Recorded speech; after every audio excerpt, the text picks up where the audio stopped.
Good morning students. आज हम start करेंगे self practice 6A। Question 1 is answer the following. Is 4 a factor of 36? कि क्या 4 36 का फैक्टर है? इसके लिए क्या करेंगे, हम 36 को 4 से डिवाइड करेंगे।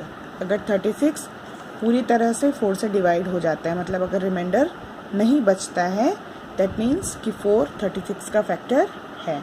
तो पहले हम डिवाइड करके देखते हैं।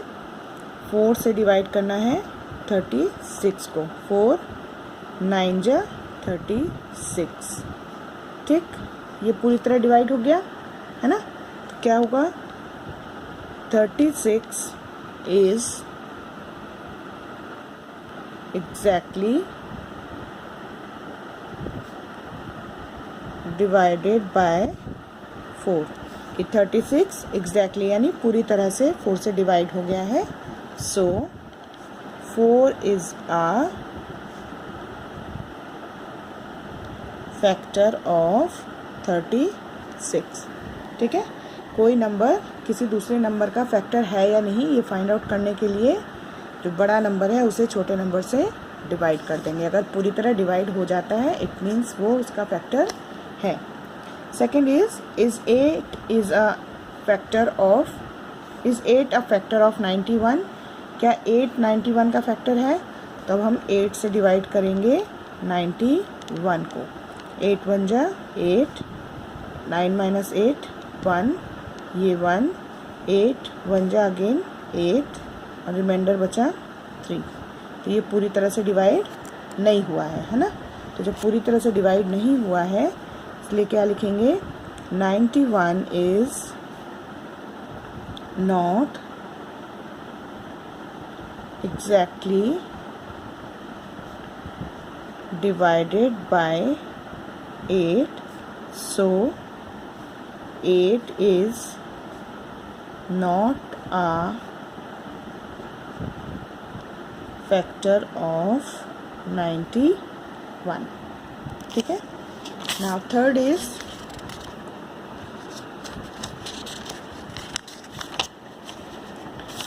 is 23 a factor of 115?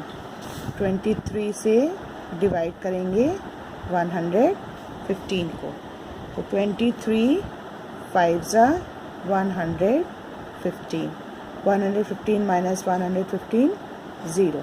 इसका मतलब ये से पूरी तरह से डिवाइड हो गया है। तो 115 is exactly divided by 23, so 23 is a factor of 115। ठीक है, सिंपल क्वेश्चन है। डिवीजन का पूरा चैप्टर करने के बाद अगर आपको अच्छे से डिवीजन करना आ गया है तो फैक्टर्स फाइंड आउट करना बहुत इजी है, कोई नंबर दूसरे का फैक्टर है या नहीं है। Now second question is use multiplication to find the factors of the following. Multiplication का यूज़ करके हमें 48 के फैक्टर्स फाइंड आउट करने हैं। क्या करना है, हमें सबसे पहले देखना है कि किस किस नंबर को मल्टीप्लाई करने से 48 आता है। ठीक है, तो जो जो नंबर मल्टीप्लाई करने से 48 आएगा वो नंबर्स उसके फैक्टर्स होंगे। तो सबसे पहले 1 into 48 is equal to 48, 2 into 24 is equal to 48, 3 into 16 is equal to 48, then 4 into 12 is equal to 48 and 6 into 8 is equal to 48।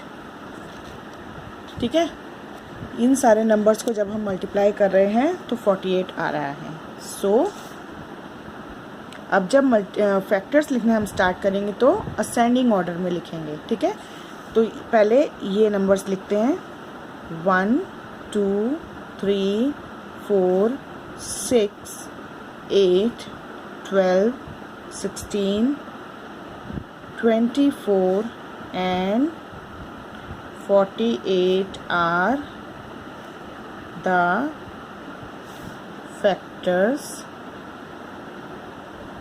of 48. ठीक है. Now second is 55. अब 55 को देखते हैं कैसे कैसे 55 आ सकता है. फर्स्ट तो होगा 1 into 55 is equal to 55. Then 11 into 5 is equal to 55, है ना.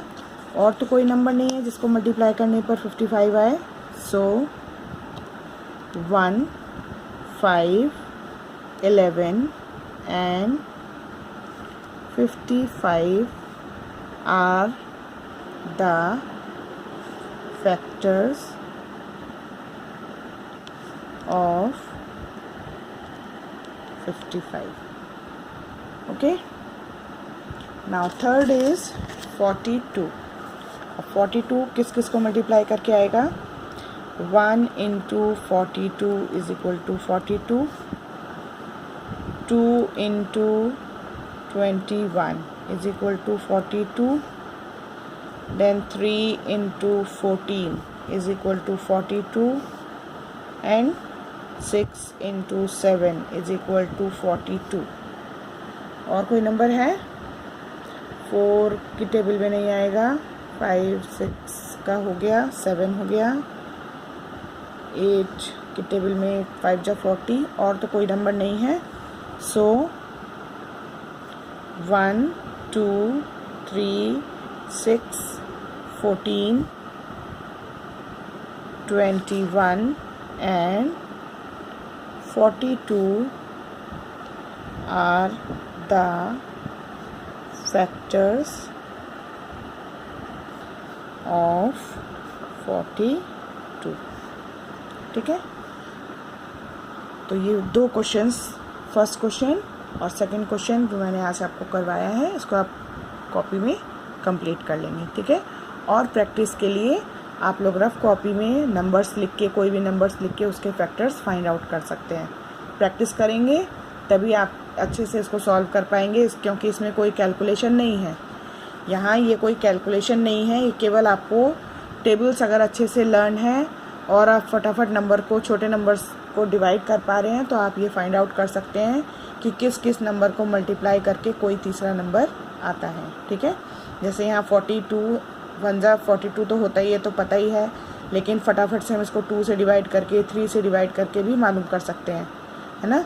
तभी मालूम चलेगा कि कौन सी टेबल में आ रहा है. अगर और 14 की टेबल याद है तो तुरंत आप पता कर सकते हैं कि 14 3 जा 42 होता है ना.